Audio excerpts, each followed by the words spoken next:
1 year ago, the terrorist group Boko Haram kidnapped over 200 schoolgirls from a small village in northeastern Nigeria, sparking international outrage and global calls for action.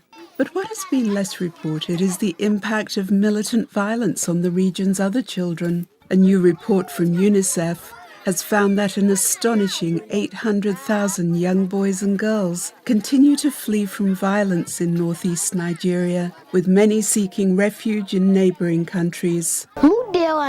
We were at the Quranic school when we first heard the gunfire. The teacher told us that Boko Haram was here and he told us to run to the river. So we ran away. Our teacher started to cross the river and then he stopped to make sure that we could also cross. But we could not cross. It was too deep. Then a man came on a motorcycle. He said he wasn't from Boko Haram and he was looking for help.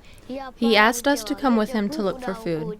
When we got out of the water, he took out his gun and pointed at us saying that he was Boko Haram. Then he took us.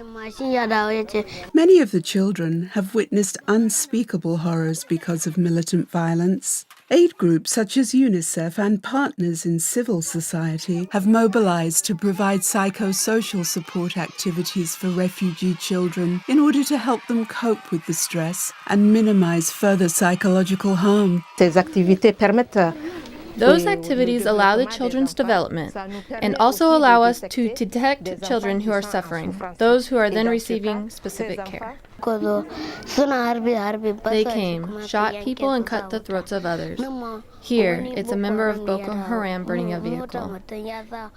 Here, it's someone who had his throat cut.